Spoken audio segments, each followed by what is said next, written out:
Sige, now let us discuss the organizational manager and yun, the rules of an organizational manager. So we have the three important responsibilities here. First is the decision making. So the decision making, that is where the managers make important decisions that help the organization to achieve its goal.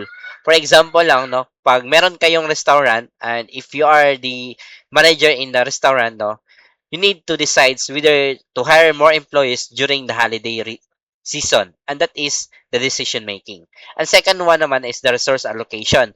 For the resource allocation, so if you are the manager, no, you need to ensure that the money, the people, the materials and equipment are used wisely. No, that is parang tinatawag natin efficiency. No, efficient to use the resources. Okay. The third one naman is the performance monitoring. No? Pag performance monitoring, that is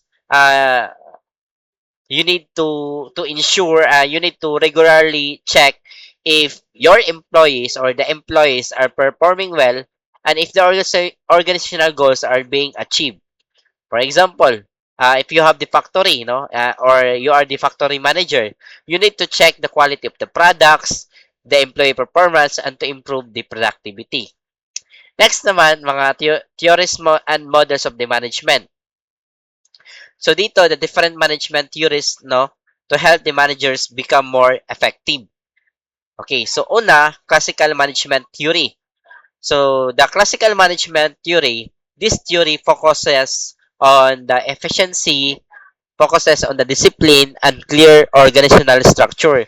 For example, no, a manufacturing company follows strict rules and assign specific tasks to each worker to increase productivity. So it means this one po, no, pag classical gani, efficiency, disiplina, and og kanang clear ang ihang organizational structure. Pag behavioral management theory naman, this theory emphasizes that the employees are the organizational greatest asset. So it means pag tao, that is asset, no? So it means you need to motivate and you need to treat the employees will leads to better performance. So it's all about motivating employees. It's all about giving incentives, bonuses to your employees. For example, a company rewards outstanding employees with additional incentives, additional bonuses, or recognition to keep them motivated. And that is behavioral management theory. So pag system theory naman, this theory views an organization as one complete system. Okay. As one complete system where every department works together to achieve a common goal. For example, in a school, the administration, teachers, registrar, or the finance office, and kaning mga maintenance staff must all cooperate for the school to cooperate successfully. Remember, the managers make decisions to allocate the resources and monitor performance. Pag classical theory naman, focus sa efficiency. Pag behavioral, focuses on the people. And the system theory naman, focus sa teamwork and focus po siya sa cooperation. So, as successful managers understand these rules and applies the right management theory depending on the situation. So, walang perfect na theory because it depends on the situation. Next, ako apa ne? Ako apa no? Okay. Now let us discuss the organizational types. So the organizational types refers to the different ways a business or the organization is structured. A good organizational structure helps employees work together, uh, communicate effectively, and achieve the organizational goals. So choosing the right structure is very important because it affects the efficiency and the success of the organization. For example, okay, organizational types naman siya. In a school, no? there is a clear organizational structure. For example, dito sa STICAS, meron tayong acting college president, supervises the vice president. Kisa may vice president, si Doc Hazel, no? Vice president for academic. Si Sir Larry po, siya ang vice president for administration. So, kanang din, kato si Doc Carmona, si Doc Sibuan, o isa ka program head, supervise the program head, and also, supervise ang program heads, katong din, siya po mag-supervise sa faculty, members because everyone has a defined rule and the school operates smoothly. So, similarly, in a company, kaning manager assign tasks to different department. O sa man, 'di ba sa company natay departments nga human resources, napoy finance, napoy marketing, napoy production.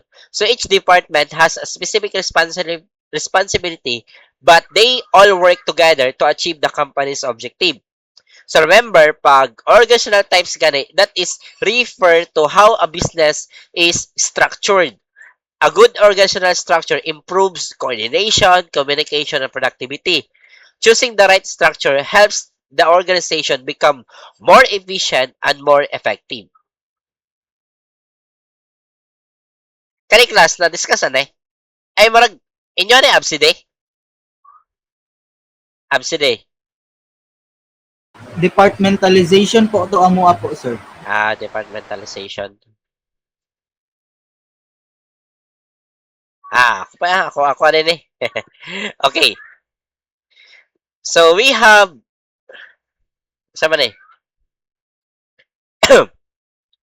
Network structure no under in the organizational structure. So a network structure that is an organization that outsources of its work to other companies. No, instead of doing everything by itself, the main company focuses on its core business while partners companies handle specialized tasks. For example, pag network structure gani, for example a clothing company design its product and markets its brand, no?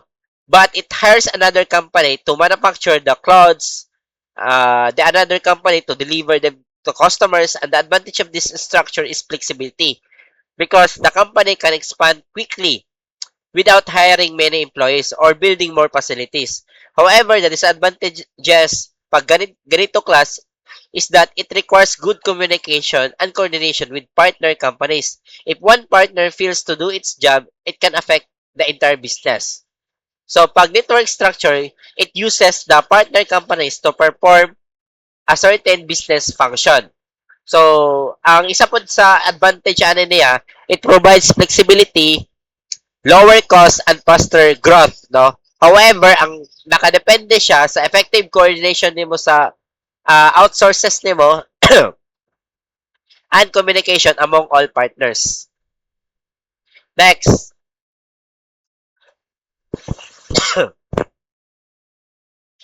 Divisional structure.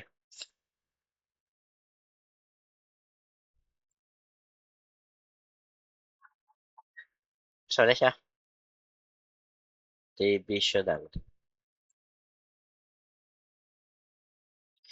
So, the divisional structure naman, it groups employees based sa kanyang products, sa services, the customers, or geographical locations.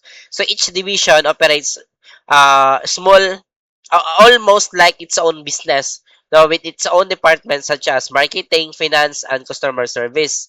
For example, imagine if we have a company that produces food, beverages, and personal care products instead of having one marketing department for all products. So each product division has its own marketing, finance, and customer service teams. For example, another example, no, a company with branches, for example, sa Luzon, Visayas, and Mindanao. So each region has its own manager and has its own department to better serve customers in that area.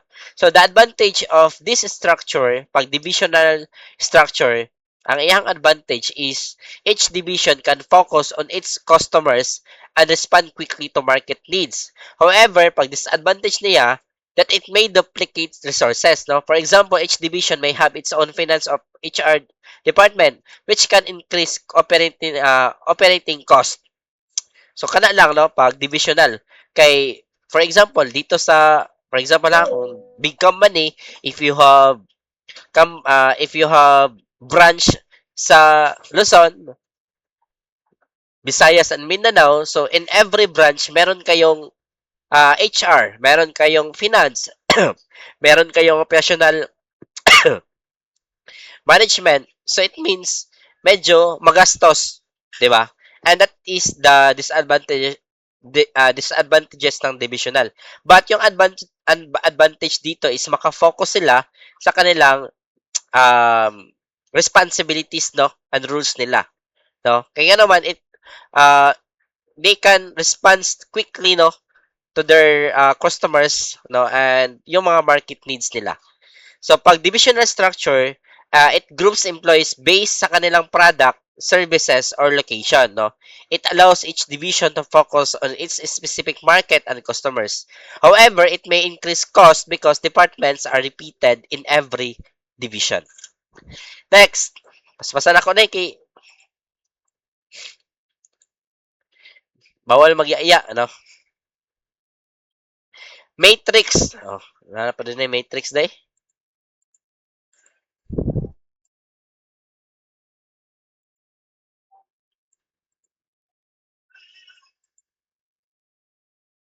Ay, mali. Di naman na. Ako na-discuss ganiha kay network. Ay, ako na itong i-discuss ang functional. Wala na ako na-discuss ang functional matrix. So, next naman is kaning matrix. Matrix ba, Drea? Matrix. So, the matrix structure combines both the functional structure and divisional. So, wala na ako na-discuss ang functional, no? I-discuss na ako functional. Tara. For the functional, a group's employees according to specialized function or jobs. This means that the employee with similar skills and responsibilities work together in one department. For example, a company has separate department for marketing, for finance, and human resources, production, and sales. Each department is managed by a supervisor or manager who is an expert in that area. In manufacturing company, pag functional gani, for example, manufacturing company ta ha, the production department makes the product. Wala kay functional man. The marketing department promotes and sells the product. Pag finance department manages the company's money. Pag human recruits and manages employees. So each department focus on its responsibilities, making employee more skilled and productive. However, one disadvantages for this that the department may communicate less and with one another, creating what we call kanang ginatawag na tog selos. Selos ba? Because where each department works independently instead of collaborating. Selos man kay what if doon sa HR more in hiring naman sila.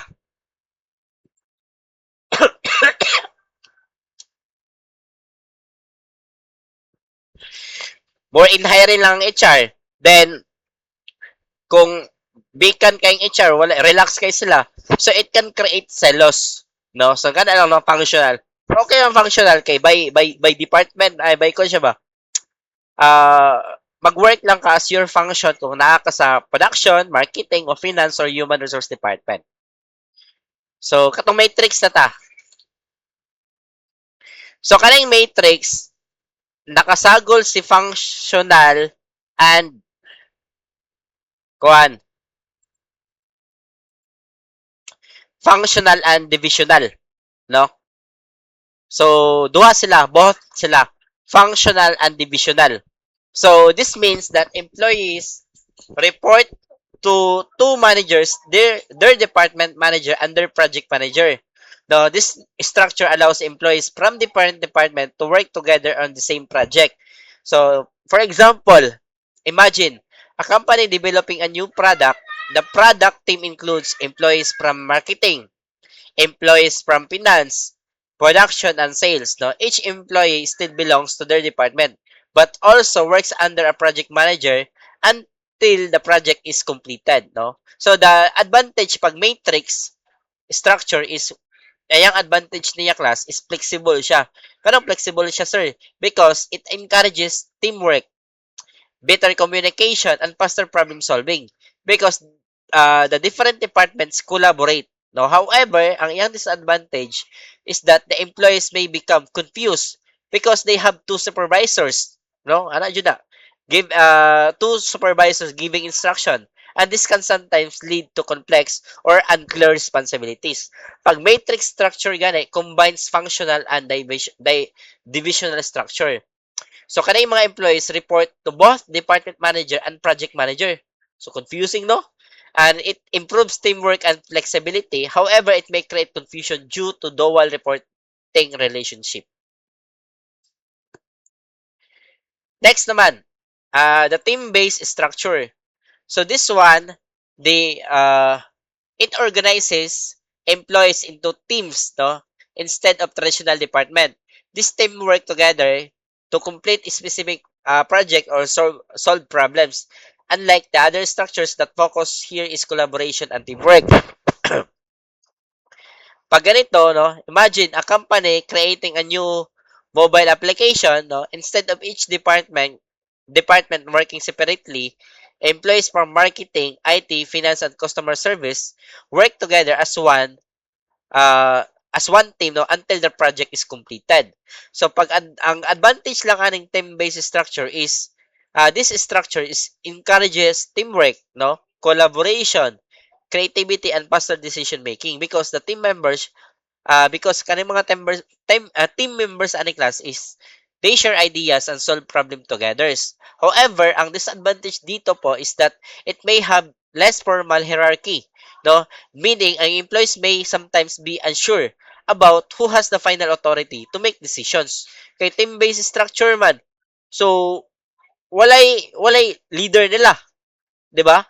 So, pwede sila tanan is maging leader. So, medyo confusing, no? 'Yan.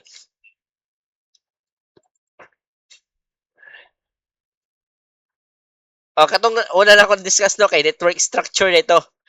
Okay, yan ang network structure, no? Flexibility, no? Scalability siya. Okay. It focus sa partners, no, companies to perform certain business function. So, it provides flexibility, lower cost, and faster growth. Pero kani siya, nakadepende siya sa effective coordination and communication among the all employees. So, the types of organizations, advantages and disadvantages. Pag functional naman, balik-balik lang yun, no?